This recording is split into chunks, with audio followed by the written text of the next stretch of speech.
The biggest milestone I had at that point was then becoming a CIO at 27. 27 years old. I came from an underprivileged environment. So for me, it was always just about earning a wage. My parents were illiterate. They couldn't read or write. Wow. The people I come across who are rich in success are people that know themselves and are comfortable with themselves. And they're the people I love to be around because you can grow and you can learn from them at any point in your life. We were talking, David, before the recording, and we were saying, how would you describe it? You in semi-retirement from the CIO racket at the moment? How do you frame it? How do you think about this phase of your life? I don't know how to describe it. Actually, I was talking to someone, a full-time executive role, which is the traditional sense of being a CIO for a big corporate institution. Am I doing that? No. But I am curious, and I'm doing other things, right? I'm exploring my portfolio career. I'm exploring my personal well-being.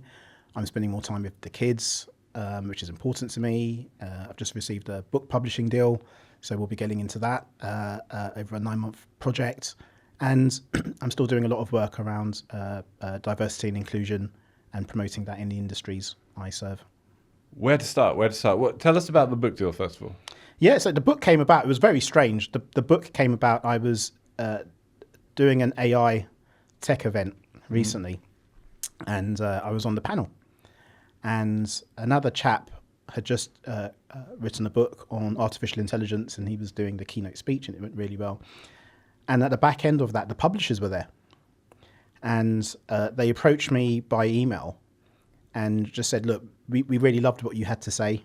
We've done a bit of research on all of the keynote speakers and panel in advance.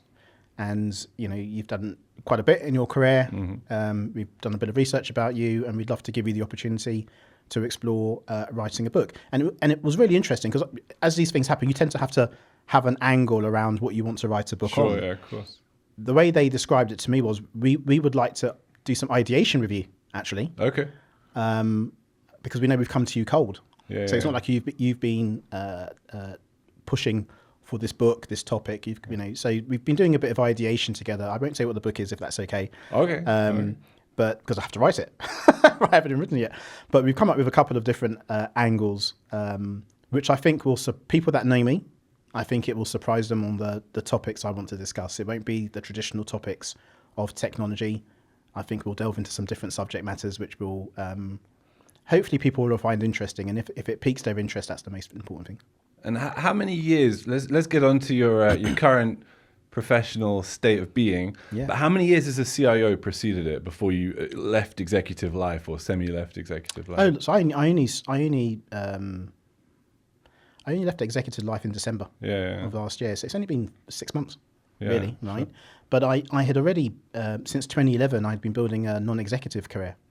So during that time, I had worked with some charities. I had been a trustee of a charity. I had been the chair of the Welsh Rugby Players Association, which was an interesting one. And then I've recently taken on 3 more trustee or NED roles since 2019. Mm-hmm. What's been the most rewarding, fulfilling kind of latter position or opportunity you've had? Yeah, I wouldn't say it's just one, right? Because I appreciate all the sectors I work in and all the firms I've had the opportunity to serve as a non-executive director, and that will continue to be the case. There's something about I'll call out the charity sector, but it's not necessarily the one that's the most prominent because they all are. But there's something about the charity sector and people that work in the charity sector that really leaves you with that warm, fuzzy feeling with every interaction, right? Individuals that work in the charity sector, have no ego, right? They are there for a mission that they 100% believe in, and they are super focused on it. And I would say at times I can see that sector being more focused than other commercial sectors, actually, right? Sure. And there's something about the charity sector where the investments you have to make aren't a multiple of other sectors, right? So every pound you spend is meaningful. It's scrutinized, it's analyzed, is it going to provide the right benefit, the right outcome, right? And there's something about that which I like. I like because I've come from big capital expenditure organizations where you don't necessarily do that, right? You don't do the level of scrutiny which I'd like to see. And actually, when I then bring that level of scrutiny, sometimes it's not enjoyed. Yeah. So there's something about the charity sector and the types of people that work in that sector, which I really enjoy their time. I enjoy the mission. I enjoy the focus, the forensic focus on what they're doing. Yeah.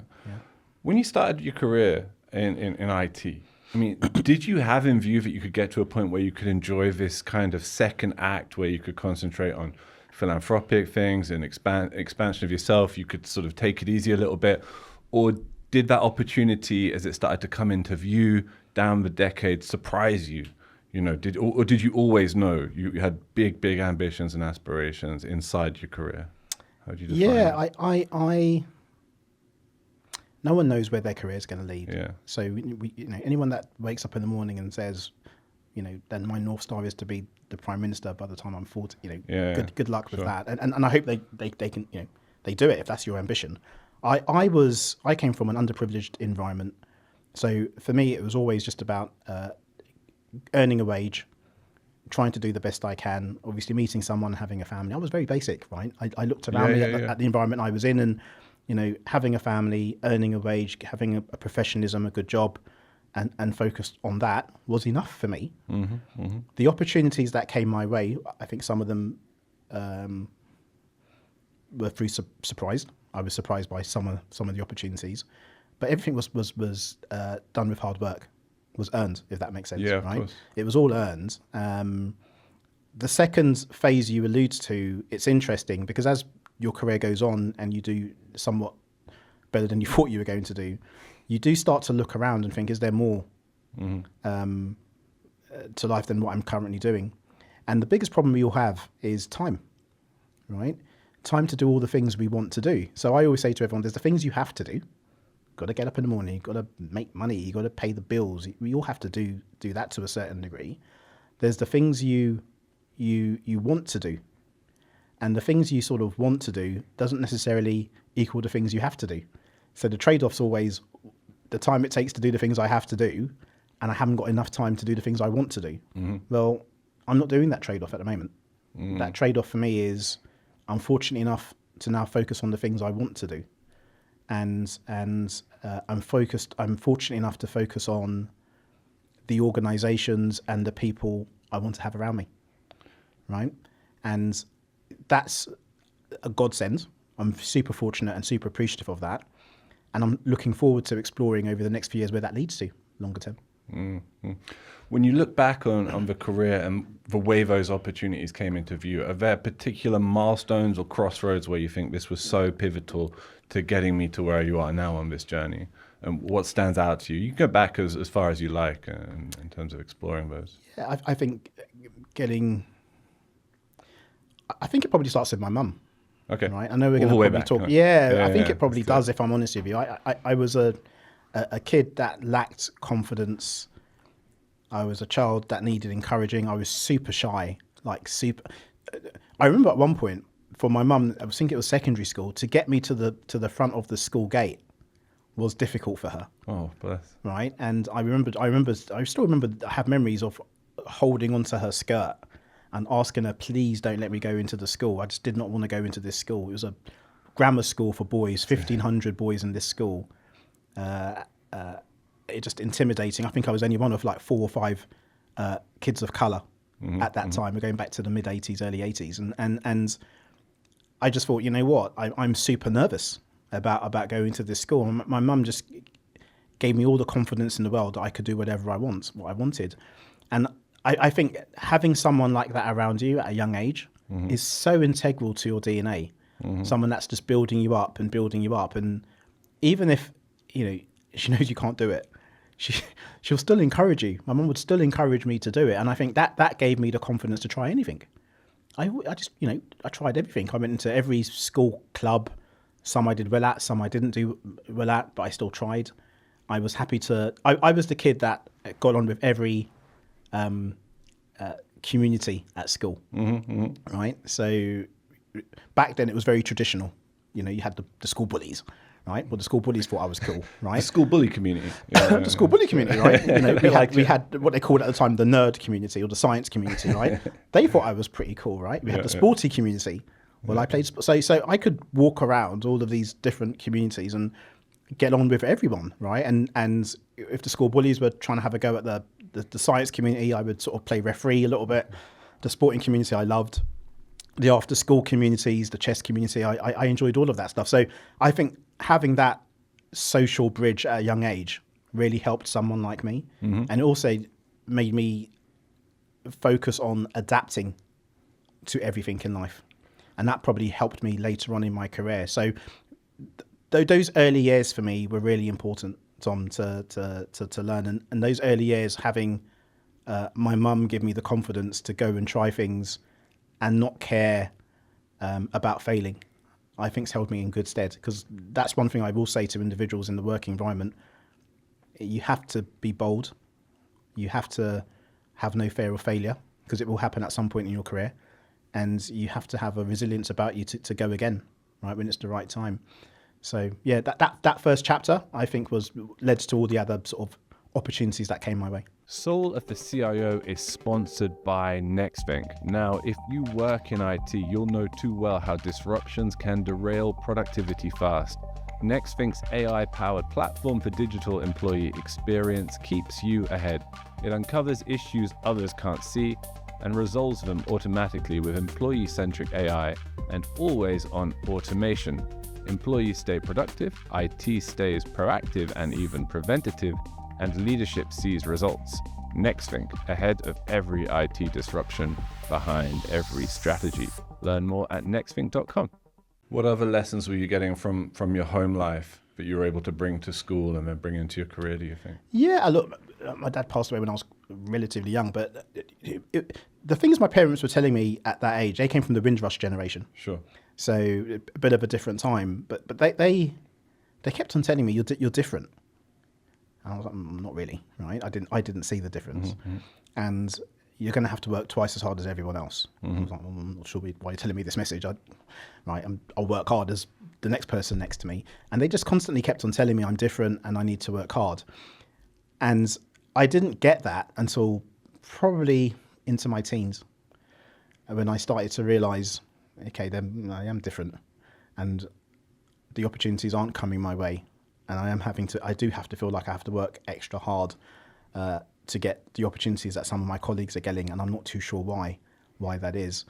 And then obviously the difference you start to realise has a stigma with life and society and how people perceive you, Right. and culture clashes. And I always remind people to think very carefully about the environment you create and the people you hire and how you build that environment, because you are building a clash of cultures and a clash of people, and as a leader you need to be aware of that and be very respectful of that. So yeah, I mean, look, those early years, those life lessons held me well, and I would wrap all of that into personal resilience. That's how I would wrap it with you. I would say that all those tough times and interesting conversations and rejections and positive, whatever it was, that mesh of the interest of life that we call it, led to a strong level of personal resilience.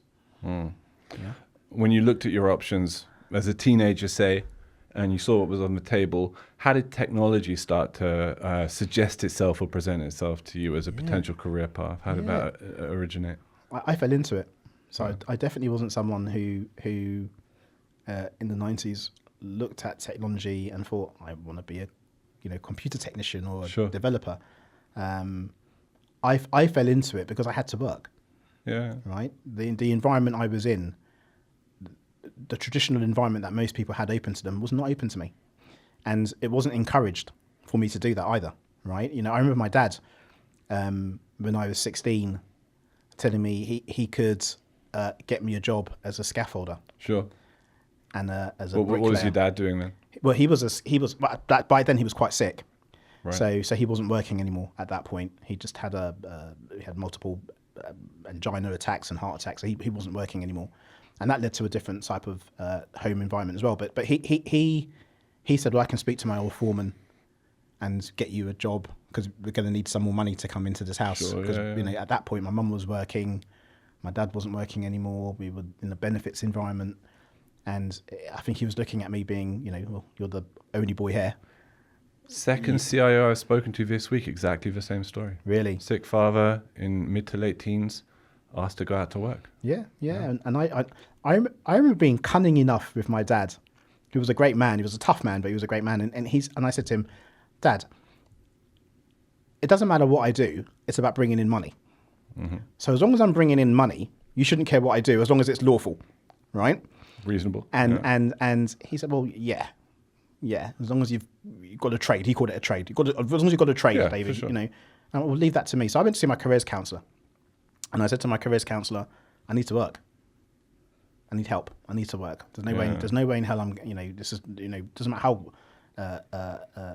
academic I am, I need to work. Did you say this was at like a local grammar school? Is that what you? Yeah, it was a local Yeah. sort of all boys grammar school. It was a very distinguished grammar school. It was great to go there. Which for non-UK viewers means like a school that selects locally, a free school that selects locally based on talent and potential, Correct. right? Yeah, and you've got to do entrance exams and all that sort of stuff, right? So I was, and even that's a story in itself, but hopefully we'll get to that because that will interest the audience. But I went to see the masters at school.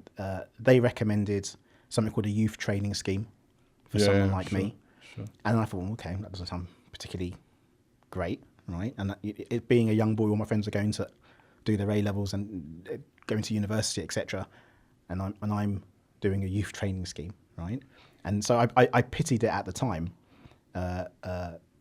in the moment, I should say. And then I went to see a few different organisations, and the masters at school were really good because they knew that I was a curious kid. They knew I was relatively smart, and they didn't recommend the usual stuff, which is become a mechanic. Sure. Because there was loads of those sort of schemes for mechanics and stuff, right? And they said, no, you know, there's some other things you can explore, David. And they put me in touch with a few firms, and they called it at the time a computer operator. Mm-hmm. There was no fancy titles of developer, or it was computer operator. And I thought, what's a computer operator? And they showed me the job description and all the rest of it and how it works. So I went to see some of these firms. I sat there entrance exams. I've done relatively well.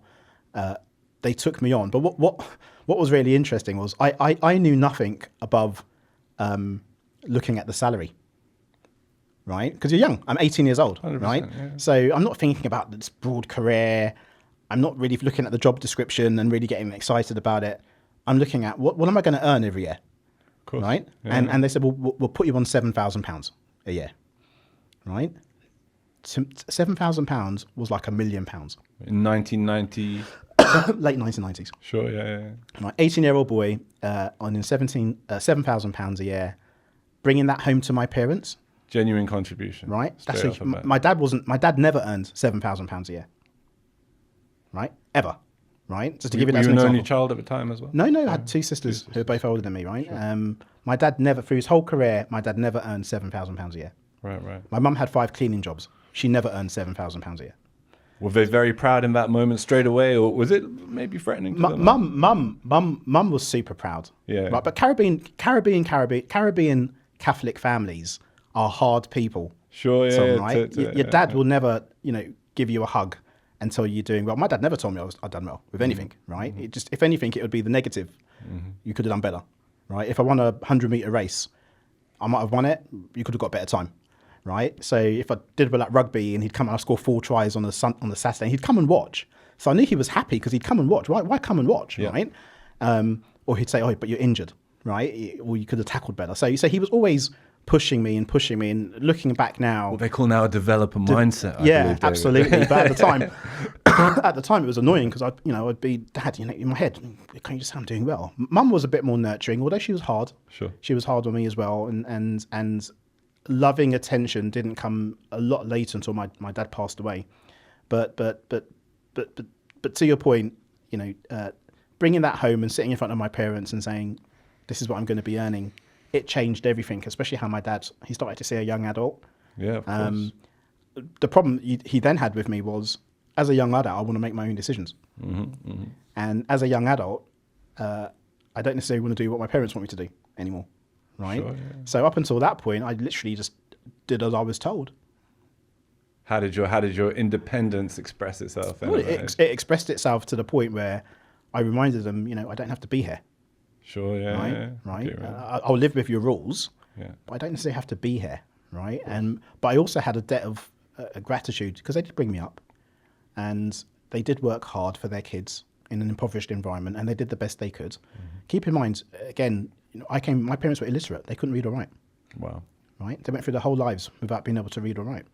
So we go back to when I talked about these entrance exams. Just imagine sitting there with an application with your mum that she can't complete.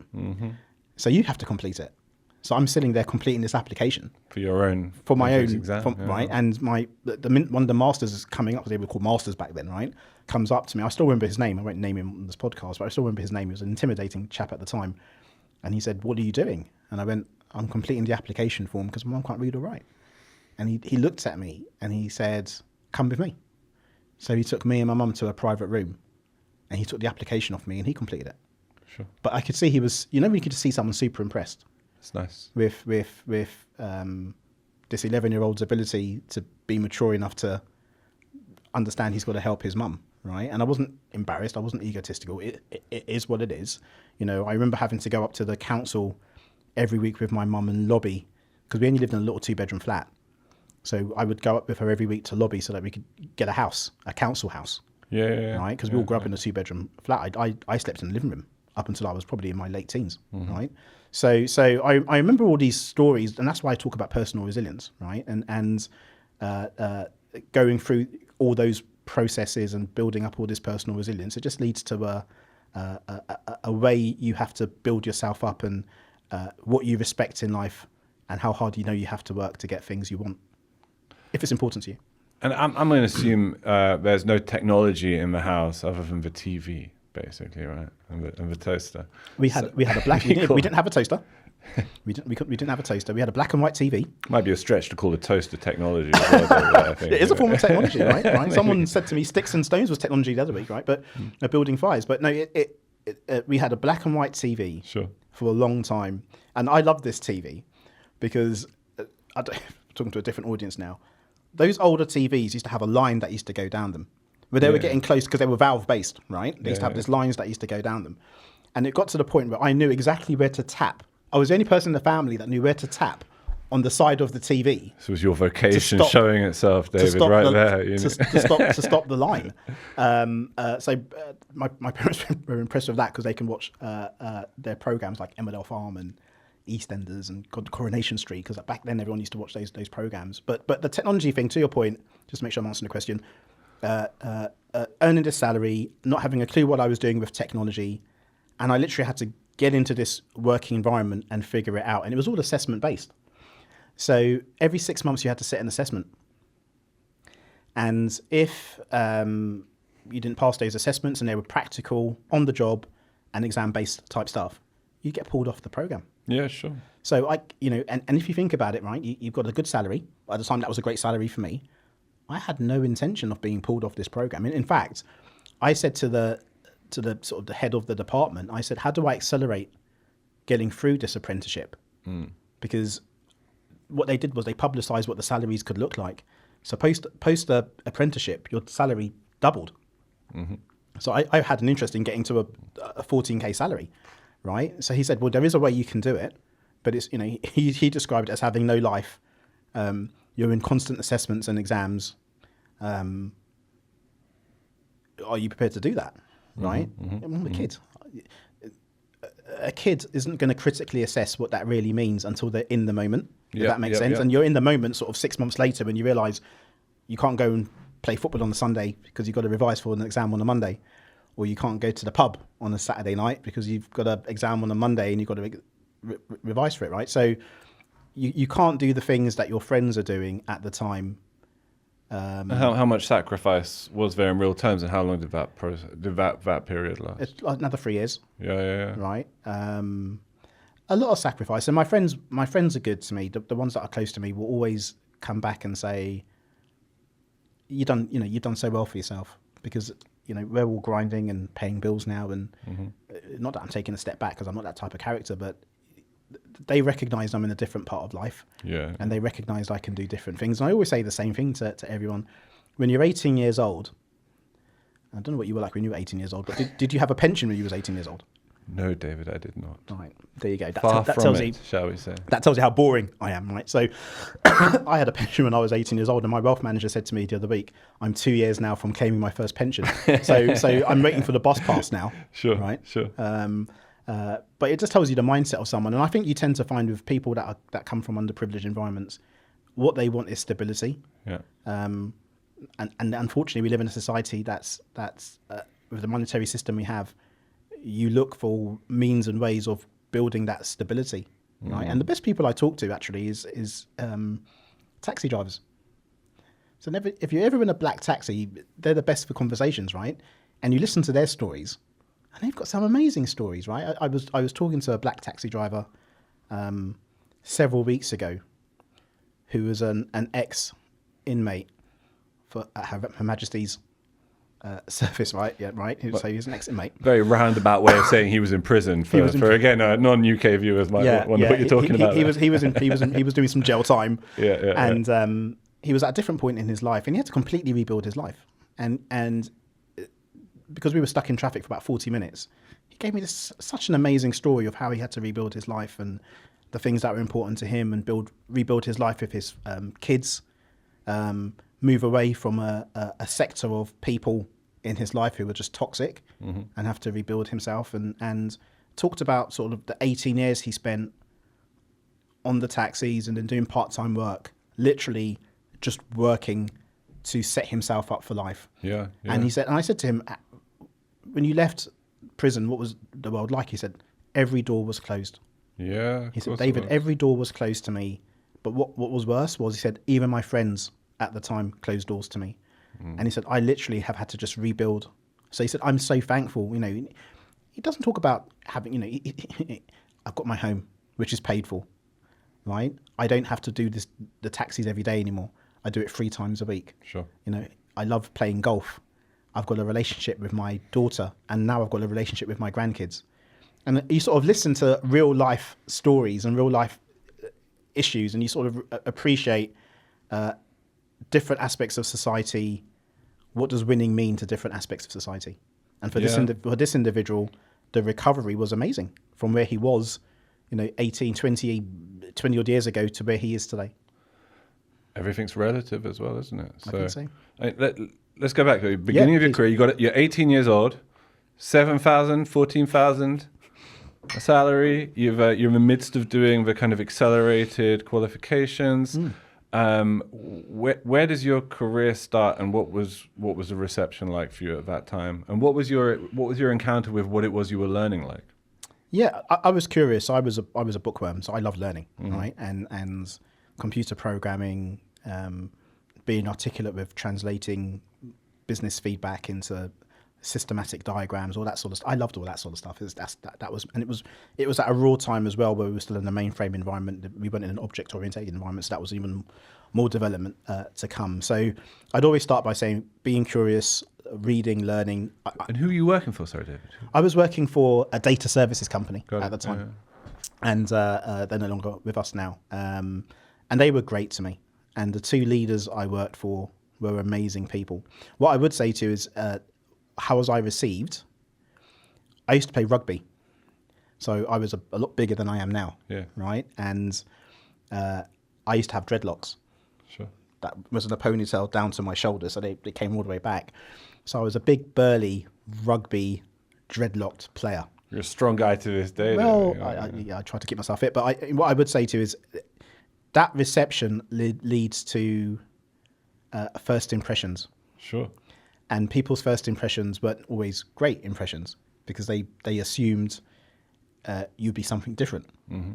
So I remember going to work and people thought I was security, right? I remember being on trains and people coming up to me thinking I worked for London Underground, so I should know, how do I get to Moorgate? And I was like, I don't know. I'm the most, challenge individual geographically you're ever going to meet. Right? I can give you some signals, but you probably you'll be an island before you know it. So I recognise, and we Fix talked your about laptop though. I could fix your laptop, right? So end use computer, but I recognise when Dad, when the family was saying to me things like people perceive you as being different. Yeah. I could see that happening. That started to resonate. Yeah. And then I could also start to see people's biases, right? They form biases very quickly based on how you look, not on what you say. And I thought that was really interesting. I really would love to have explored that more at the time. Why do you think like that? Because I don't look like the individual over there. Why do you think I haven't got anything to say? So I recognise what would be a good reward system for someone like me is be a great problem solver. Because no one cares what you look like if you can solve a problem. Right? So I made sure I was at the forefront of solving problems. And I made sure I was at the forefront of tackling tough issues.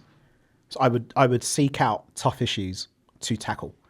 And that in itself made sure the Germain name on the technology side of the organization, people were talking about me. That made sure they wanted me on the right projects, on the most challenging projects, right? But there's still glass ceilings, right? So you're still in a point where you're a good problem solver, but you're under the engine. And I always wanted to understand, well, I wonder what it would be like to not be under the engine anymore. I wonder what it'd be like to be in the passenger seat. It's almost because you want to be invisible at that point, because you don't want anyone to be able to judge you based upon what their bias is and how you appear. You just want to be solving the problems in the background, but there's a limitation to what that can mean for your career, effectively. But I didn't understand that at the time, right? Yeah, because yeah. I constrained myself, right? So my mindset at the time was target, earn some money, be in a job, contribute to the family, right? Okay, I've done those targets. What else should I be doing now? And had you moved out? Had you struck out independently at that point? No, I was still with mum and dad. I was still with mum and dad. Dad passed away at that point, so it was me and mum. And then you feel a sense of servitude to your mum because she's by herself, right? So the two sisters left. I was by myself with mum. I was dating my partner, who's now my wife. It was always going to be very difficult to get me to leave home. What allowed me to leave home was actually my niece moved in with my mum, and my mum actually brought up my niece, right? So when she went to uni and she came back, it was like the perfect storm, because she had moved in. She was in her early 20s, and I thought, and she was brought up by mum, so she understood my mum's interesting little nuances, right? So she could work with that, and that then became I need to sort of step out of this environment because I'm not growing as much as I'd like to grow, and my partner was getting pretty frustrated because we'd been together for a while by that point, and she wanted a bit more independence. She was living with us as well, right? So she moved in. She was living with us for a few years, and you get to that point where you want to buy your own property. You want to start stepping up. You've already got your pension. You need a mortgage. I need a mortgage now. You're 21 now. I need more, and I was, and I need more responsibility. So that was probably the transition of moving away from home. But even then, it was pretty difficult because although we had this place, which wasn't too far from mum's house, it was like 10 miles up the road, I still found myself kept on going back to mum's. Sure. Yeah. So it took my mum to turn around and say to me, "You need to stop coming back, right? We'll be fine." Not every day. Checking in on her, coming back, bringing home food. It almost felt like I was trying to live this dual life, and it was probably a bit much for my wife, and my mum recognised that she needed to let me go a little bit as well, which was both difficult for both of us. And what were the projects and opportunities at work that you started to see where you could prove yourself and you could create opportunity for yourself for development? Yeah, well, look, programming always comes with errors, right? And errors need to be fixed. And the organisations I worked at, what you tend to find in a production environment, you put stuff live and you live with the errors. Then you never fix the errors, because there's always the next project you need to deploy, you need to put live. So you end up with an array of errors that never get fixed. So I focused on the production environment, all the issues we had with the production environment and batch jobs and performance and things falling over you had to work around. And I just took a huge defect log from the testing team and the production teams, and I fixed it in my own time. Error by error, I fixed it in my own time. And then I said, look, I'd like to get all of this tested. I think I've managed to fix probably 80% of the major errors we've got in the past probably 5 years. And I did it in my own time, right? Can you just imagine that for a minute? Going back to someone and say, well, I fixed all that now. And they look at you, what? Yeah, and I've done the project and I've spent my weekends fixing all this stuff as well. So that in itself demonstrates curiosity, a productive, proactive mindset, high energy, right? People then want to gravitate towards you. The problem with that then is you get more and you get more and you get more. And at a young age, you can be exploited a little bit as well. Sure, of course. Because you're high energy, right? You're green. You don't know the politics. You don't know what's going on in different conversations. You just see the work for what it is, and you put in. I call it a double shift to get things done. So that's probably what got me recognised. But then I talk about some of the biases based on the perception of what you look like at the time, and that created restrictions for me. So to where you got to in your career, which was you've been incredibly successful, to that position there, where there are obstacles, there's a sense of a glass ceiling, there's challenges and problems and unfairness that you're just encountering at that age. How do you get from A to B? What are the main milestones? What are the main lessons? What are the main things you had to overcome to get to where you got to? Yeah, well, first of all, I think for me, I outgrew some of those environments. Yeah. Because at that point now my confidence is kicking in, and I'm looking around and I think, well, I'm fixing things that some of these other developers have never fixed. So they're either not great at what they do, they don't have the energy and the passion in the way I've got the energy and the passion. I do think they were good at what they did. I just don't think they had the energy and the passion, and they just did just enough. And I wanted to go above and beyond and do more. So I knew I was outgrowing the environments I was in, but I also knew I had no experience of interviewing for other jobs. Yeah. And interviewing for other jobs is a science.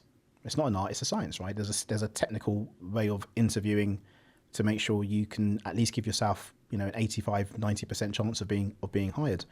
And in the technical space, it's a bit easier because a good developer is a good developer, right? It's not about cultural fit. It's about being a good developer. But I didn't want to be a developer anymore, right? I was looking around and I saw development leaders, development managers. Then I started to hear about these things called project managers and program managers who used to bound around the office in their amazing suits, having these conversations in glass rooms. And I thought, I want to be that.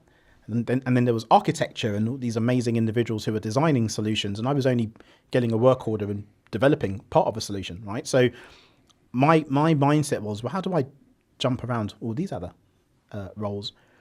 And as I said to you when I was young, my mum gave me the confidence to dare to go and ask questions. So I remember booking a meeting with the head of a department, the head of the technology department.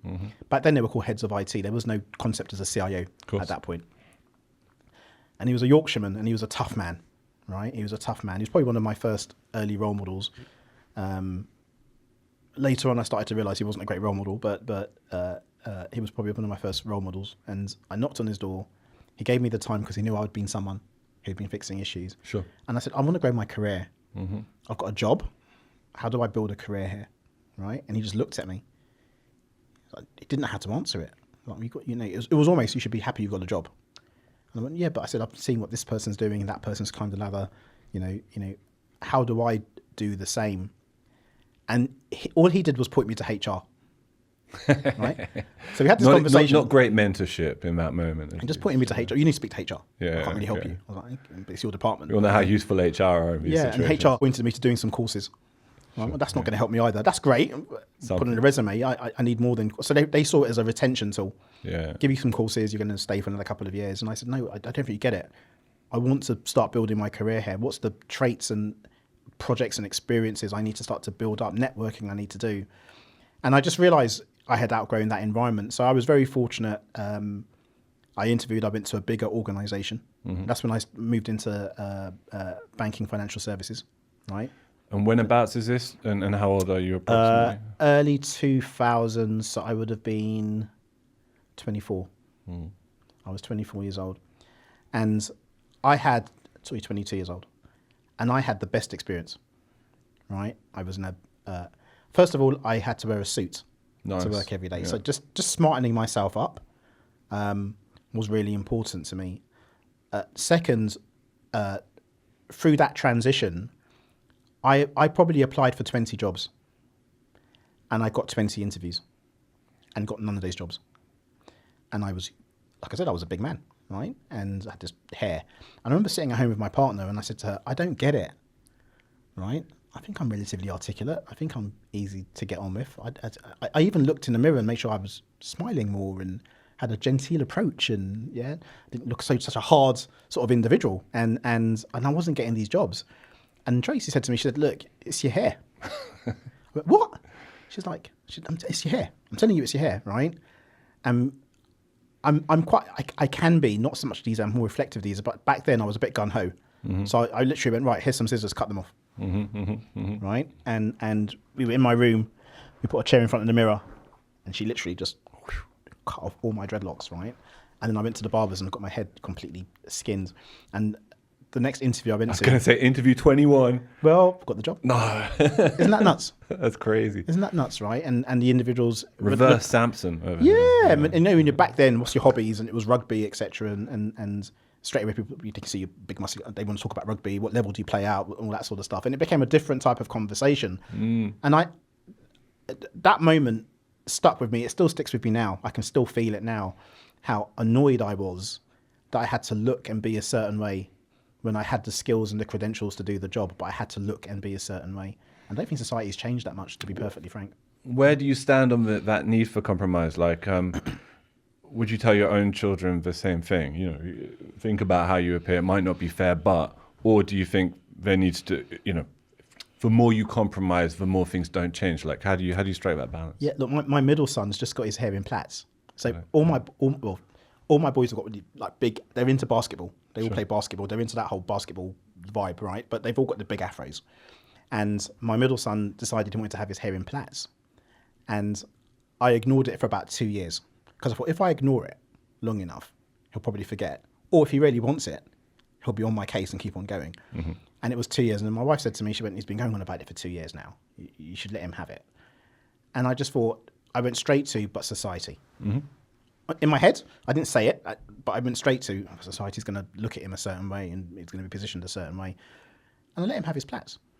And he loves his plaits, right? And he came home with it, and I didn't make a big deal out of it. And the other two boys said, oh, you look really good in your plaits and all the rest of it, right? And he went to school and everyone was like, no, you look amazing and all that sort of stuff. And what I did say to him was, I went, looks are looks, right? So I went, you can change this look in a couple of months and you can go back to it in the future if you want to. Don't feel you have to stay with the same look. And I wanted to just make sure he understood you can change how you look, how you want to be perceived. He'll have to learn that lesson if he comes up against some of the systemic society issues which we still have, and he'll have to figure out how he overcomes that. What I'm not going to do is tell my kids they've all got to wear polo shirts and chinos and look a certain way and be a certain way, because I've been programmed like that, right? I want them to explore all aspects of life and see where it leads, because it might lead to somewhere different for them compared to where it led me. So returning to where you were in your career at that age, and everything's so accelerated and advanced for reasons that we've covered, right? But what is your perception of the career path, or the career path that you've chosen or that's chosen you at that point? What is your understanding of how technology is starting to impact business and what that might mean for a professional such as yourself with the skill set that you've been developing? Yeah, look, I appreciate it. At that point, I was working in the banking environment.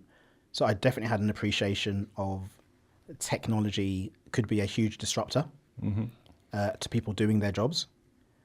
Technology could be a huge disruptor to how you work with your customer base. But I also recognize technology could be a huge innovator. If you could learn not necessarily about the technology, but how it's used and how it should be used. And at this point, I had been trained as an analyst. I'd been a developer. I'd gone through the life cycle of technology. So I'd spent time with database administrators, infrastructure architects. I had gone through enough of technology to recognize the different disciplines and how they worked. And I started to spend a bit more time commercially understanding our products and services. And I started to spend a bit more time with stakeholders who had to sell or service those products.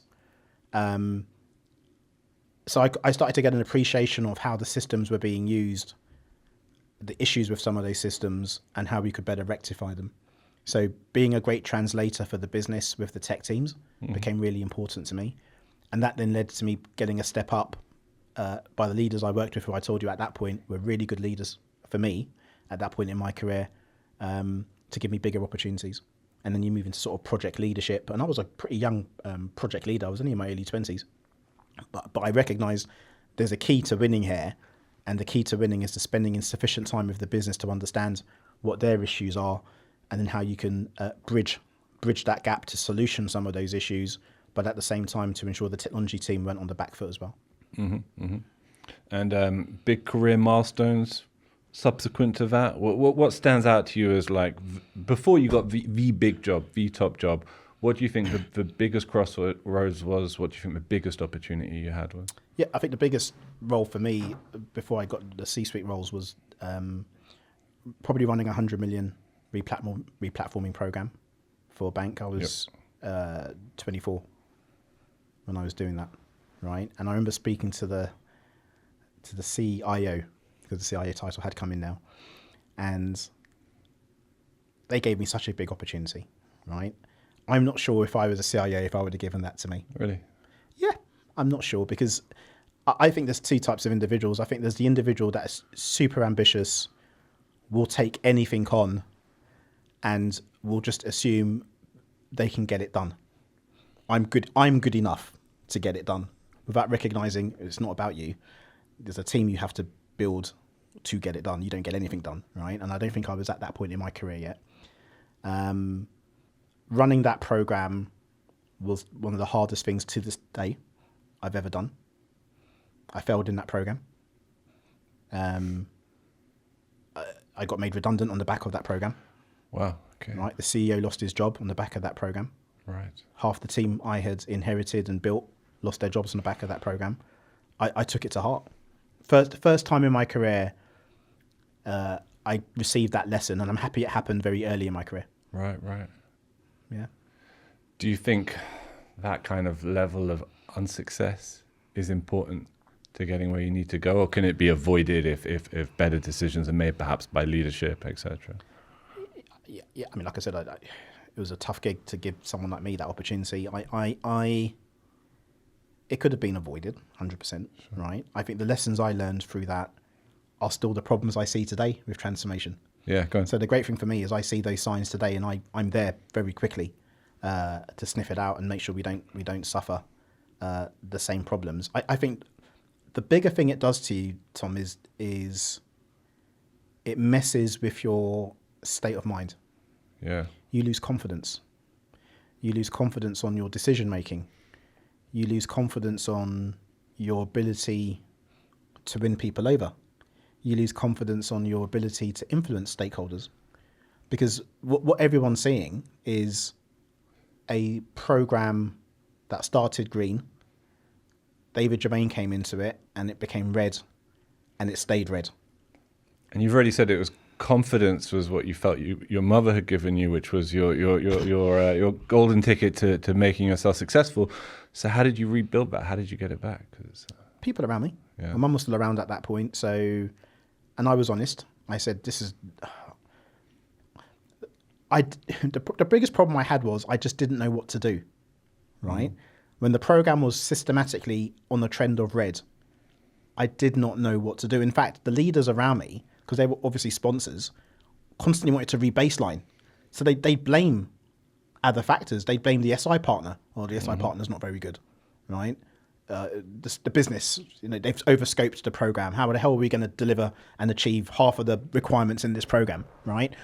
We need more money, right? So this is a change request situation, right? We need to add more capital to this program because the business have completely shifted the scope. The sponsors I had at that time would look at every other issue rather than the issue at hand, which is this might be too big for David. Number one. Two, all those other factors, yes, they were contributors, but I let the momentum and the train take over without sitting there and looking at my sponsors and saying, I think we need to stop this program. Yeah. I think we need to stop it. We need to go back to board. We need to go back to stakeholders. We need to reset some of this stuff, or this is going to end up being a write-off. Because you're not going to have the confidence at that point in your career to acknowledge that, So I was too excited to be put in the seat. I was too excited to have my name on everything and walk around the office. It's David Germain. He's the youngest program manager. I was too excited for all those fantastic accolades. Are amazing until you're sitting in the seat and everything's red, and it's 9 o'clock and it's 10 o'clock at night, and you're leaving London to go home, and it's a cold, drizzly day. Yep. And it's Groundhog Day, right? Yep. And you get up in the morning and you do it again. And well, you know what? They're not accolades then, right? It's the archetypal train of death, right? You're on, and you don't know how to get off it. How long in your career until you felt you'd overcome that experience, you'd assimilated what there was to be learned from it? Well, when I left that firm, not through choice, Sure. I went. We were just in the process of having our first child, and we ended ideal up, timing. Yeah, and we went on holiday to Antigua, and I remember having a fantastic holiday and buying a book at the airport called The GE Way by Jack Welch. Mm-hmm. And it wasn't a book I had heard of. It wasn't, it was literally a business. I just needed something to read. So it was like a few books. I grabbed that one. I always go to business books. I love autobiographies. I love reading about people's lives. Of course. Even now, I'm just always reading stuff, right? So I thought when I was reading this book on the beach, and I thought, this is an amazing organization. Just imagine working for an organization like this. And as part of my leaving package, I had careers counseling. So they said to me, they profile you. Back then, they used to profile you and all the stuff you could do. And a few different companies came up, and GE came up. Oh, right. And they managed to get me into a GE away day where senior leaders would come and spend time with talented people in the industry. And, you have your little badge on. Yes. You get the names of all the different technology leaders in GE. And I just went up and introduced myself. And one chap took to me. And we had about a 5-minute conversation, no more than a 5-minute conversation. And he went, I'll be in touch. Wow. Nothing happened for 3 weeks. And then I got a phone call. And he said to me, I'd like you to come in. I think I've got an opportunity for you. And initially he wanted to send me to Belgium to live. Mm-hmm. Because GE is that sort of firm. You've got to be mobile. And we just had the first child, and I wasn't too sure about moving to Belgium. I had, without the jobs, I had taken assignments abroad and come back and forth. But I never moved to another country and lived there. And I didn't know how that was going to work. And I'm not sure my wife would have wanted to move. We were still quite young. We were mid to late 20s at that point, probably mid 20s, right? So I said, I'm not sure I can do that. He went, okay, that's fine. He said, I still want you to come, right? And I said, what's the role? He went, I don't have a role. Mm-hmm. I was like, what do you mean you don't have a role? And he said, I think I'm going to use you as a troubleshooter, but you're going to report into me. And I'm going to give you projects across Europe, Middle East, and Africa to go and work on, either group center-based projects that we're trying to deploy stuff, or I'm going to ask you to go and work with different countries where they've got challenging programs, and I'm going to send you in there to help them get it fixed. Right? It's a bit like a task force. Mm-hmm. And I did that for 3 years. And it was amazing. Absolutely the best time of my career. I loved being seen as the person that was going to come in and help get something that was not working particularly well over the line. I love the fact these projects weren't just technology projects. It could have been an acquisition, could have been a divestiture, could have been a migration project, it could have been a central program that we were deploying everywhere, and we got to one particular region and it just didn't work, and the CEO of that region didn't want to accept the platform because it was going to cause them issues. So how do you navigate around that? I love the fact I was learning about different cultures, right, and how to work with those cultures. And I love the fact I was working for a global organization that at its heart and its DNA was about learning. Mm-hmm, mm-hmm. I love that, right? They put a huge emphasis on learning. They put a huge emphasis on a meritocratic environment. It doesn't matter where you're from in society. It doesn't matter what you've done. It's what you're doing today. And we will remunerate you and assess you on what you've done in that particular or fiscal year or whatever it is, right? And I love they had this systematic process of a performance-driven culture, which had nothing to do with anything in society. It had everything to do with, can you bring the best of yourself to work every day and figure out how to work in that environment? And I love the fact you could get sponsorship. There was career planning. It's like, well, what do you want to do with your career? For the first time, someone had actually asked me the question, where do you see yourself? What do you want to do, right? This is a 360,000 at the time employee organization. It's one of the biggest global franchises in the world.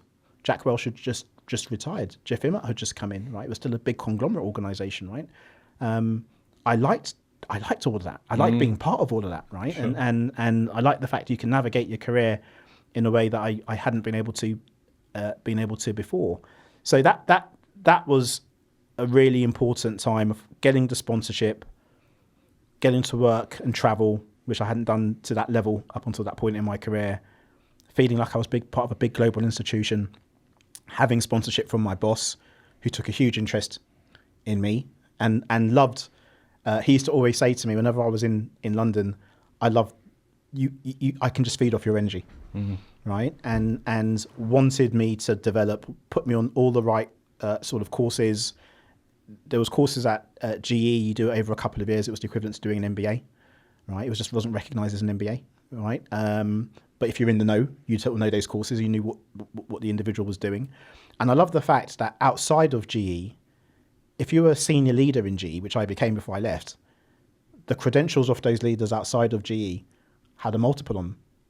Because people who've known, if you had climbed in GE to that level, they knew in the industry you'd be at a very good level in the industry. So they wanted you in their organization. So that really helped me later in my career. The biggest milestone I had at that point was then becoming a CIO at 27. 27 years old. Oh my goodness. Lived on fast forward, David, I think. Yeah. I became, but many different things had to happen for that to happen. Yeah. Great sponsorship from my boss, who was the group CIO for Europe. Business leaders who I had been working with, who I had been solving problems for in their geographies, who had been sponsoring me. The other thing at GE, which is interesting, is you can get nowhere in that organization without your peers. So they would do something called 360 feedback. Yeah. Right? So if your peers didn't think well of you, that would go in your feedback. And it was anonymous, so you could never, you'd probably know because you'd look at the writing and say, I know that's that person over there, right? But you never really knew, right? So you'd get the anonymous feedback, you would get good sponsorship, you'd have business leaders who you were working hard for to resolve some pretty challenging issues. And some of it wasn't just technology, some of it was quite highly political, so you have to learn those skills as well. And then you get put through these processes, and then I came out and they felt I was right for a senior leadership job at that point. And like I said, what was great with GE was, if you're ready, you're ready. You don't see that in many other places, right? If you're ready, you're ready, and they'll support you to the hilt. But you have to demonstrate you're ready. And would you say where you are now in your career is about amplifying and passing on those lessons and opportunities that you were able to get, particularly at that moment? Yeah, I look for that. Yeah. Right. So I my last role, I remember saying, when I took that job, there weren't any promotions happening, right? And I didn't understand why. Mm-hmm. And I had a view which is trying to find the perfect storm, trying to find someone who's 100% exhibited every trait you need them to exhibit to get the next big job in their career. You're never going to find that. What you're looking for is someone that's 70-75% there, right? And wants it, is hungry for it, yeah. Right? And is hungry to do the learning to continue to develop. And I'm also looking for individuals who are got a sense of humility about them, right? I always say my early role models weren't great role models. If they're listening to this, I apologize. They know who they are. They were shouters, and they used intimidation tactics. Mm-hmm. And you start to think that's what you should be. Or maybe that's what I should be doing then, walking around the office, intimidating people, right, and shouting at people, right? Maybe, right. So, sure, yeah. So you're looking at that, and they're getting away with murder, right? Because HR practice was somewhat different back then. It was. I look at it now, and I appreciate people who are got a lot of humility, right? Are very respectful to people, don't turn their nose up at anyone, right? You know, I think like one of the things I'm probably known for is I talk to everyone. I try to remember everyone's name as best I can. So if I'm in the working environment, I'll talk to the cleaners, I'll talk to the security guard, I'll talk to the receptionist, right? Not because there's a lower rank there. I just talk to everyone, and I think that leads to a really nice, humbling environment, and it leads to people feeling relatively open, that they can talk to you about any challenge which they're having. And it could be a challenge at work, it could be a challenge at home. I'm not necessarily going to give you the answer to it, but I'm here to listen and I'm here to help. So you said you've taken like a half step back from executive life, or maybe a full step, depends on your mood maybe. When you look at the challenges CIOs are about to confront across, say, the next 3 to 5 years, what first of all makes you wish, what tempts you back in, and what makes you think, on the other hand, thank goodness that's not my problem to deal with? Yeah, well, I mean, first of all, the sectors I work at and the sector I predominantly spent all my full-time career at was banking, financial services and insurance. Mm-hmm. So the area that frustrates every technology leader is regulation. Mm-hmm. You scratch your head sometimes at the regulatory environment, and you sometimes feel what's been dreamed up today that's going to create a ton of work, a ton of remediation, a ton of prioritization, which doesn't allow you to innovate and exploit technologies to better serve your customer base, right? So there's that. I would speak on behalf of every technology leader in that sector and say we all scratch our heads at wondering what else are we going to have to deal with. Every year there seems to be something new that takes up half of your capital that you have to focus on with the business, which means you're not focusing on necessarily the growth agenda, or you're going to have to find a way of arbitraging that. So that's number one. I think what's exciting, you know, people talk about AI being exciting, and I'm sure you've heard that, and I'm sure you'll hear that from all the other CIOs, right? Somewhat, yeah. I'm not going to say that, actually, because there's always an AI. Yes, you can talk about exponential change and what it can do to your business. I still think we're trying to understand this technology. You know, I was told several years ago blockchain was going to make huge changes, right? We still struggle with that. Mm-hmm. Right? It's a fantastic technology. It's just very difficult to understand how to leverage it appropriately because you need other players in the process, right? I'm more excited about what's happening in technology. And what I mean by that, I'm more excited about new disciplines being created, more opportunities for everyone, individuals who aren't technologists but can work in technology, right? The taxonomy of magnifying and continuously magnifying how we need to create a more inclusive environment. If there's any sector or department you can create an inclusive environment, it's technology. You can come from any walk of life and work in technology. You can't always say that for some of the other departments in some of these organizations, right? They become quite exclusive to certain types of people they hire. So I keep on being excited by the disruption in technology. The technology will always be there to do something different. There'll always be a smart genius who takes what's already in place and creates a new product set around those technologies if they're smart enough how to do it. The innovation will always continue because we are curious human beings and we will always want to try and push the envelope as best we can. But my interest in our sector and my passion is solely based on the human aspect of it. Yeah. And continuously to see people grow, disrupt, improve. And I always ground myself in that same word, unfortunately, which is just be curious, please. And do you see that phrase, digital employee experience, the way it's come to the fore, as kind of indicative of something you've intuited the importance of for many years almost? You know? The digital employee experience, or we just called it employee experience back in the day, right? The problem you've got now is everyone's a technologist, right? And everyone can pull a device out and download an app and use the API to integrate it to something else. And the amount of times I go into a boardroom or I talk to someone, and I think in recent times, they've got a remarkable me. Have you heard of Remarkable Me? The digital notebook? Have you heard of that technology? Okay. So what you're starting to, people are using these digital notebooks now, and they can integrate it to their OneDrive. They can pull out all of their documents and index it appropriately for the different organizations they're working with. They can share their documents. They can save it in an encrypted format. That's just one example. Cool. So this is just a layman, someone who's got could be come out of the legal environment. It's got their digital formatted notebook. They're working across multiple organizations and they're super structured with what they're doing now, right? So there's a level of efficiency that we all expect. Now, when you go to work, you don't always get that level of efficiency, right? Well, I've got to log into this platform here, which then doesn't integrate with that platform over there. Now I've got to log in with that platform over there. Is that what you're telling me to do, David? I've got to log into this platform over here. That's got this set of information on it. Yes, I am. And now you're telling me I've got to log in over here, right? The features are completely different. So I've got to learn this platform over here. I've got to learn this platform over here. Login credentials aren't even similar or synchronous. So I'm going to have to authenticate in a completely different ways, right? That's inefficient. Or you're also telling me there's two different solutions with the same outcome. So I've got to do it. I've got to repeat the same process. Is that what you're telling me, Dave? Yes, I am telling you to do that, right? So as a technology leader, you're sitting in a job where you want to be known as an innovator. You want to be known as creating a great digital employee experience. You want to be known as creating a great customer experience. You want to look around the offices you work at and you want them to sort of all look the same, technologies to be relatively standardized. You want the efficiency of those technologies to be the same. And then you get these, what they call employee voice survey feedback. And I'm not saying it's for everyone, right? Because some people do an amazing job, but it says some really basic things on there. I wish this system could do X. Sure.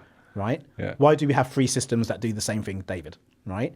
And you sit there scratching your head knowing, I know how to solve that. But if I solve that, I can't solve these other 15 things. And actually, for me to solve that, it's got to be a business priority. And the business priority is getting some product and service out the door and not challenging my energy into the digital employee experience to make it the best we possibly can, because you've only got finite capital. You can only do so much, right? And as with most leaders, they want you to do everything concurrently, and you can't do that, right? So that's the frustration I think we all have. It's in this sector. It's the regulatory environment continuously changes on us and becomes a heavy burden. I'm not saying it's wrong, but we have to figure that out as best we can. Yeah. Final question for you, David. In your experience, what makes a successful person, professionally speaking, and how do you translate that into advice for a young, ambitious technologist who might be watching this? Yeah, a successful person. That's what is success?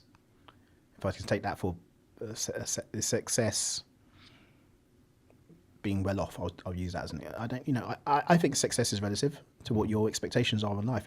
I think the people I come across who are rich in success are people that know themselves and are comfortable with themselves, right? And do no more than that. They know themselves, they're comfortable with themselves. They're not individuals who are going to give you the most amazing advice, right?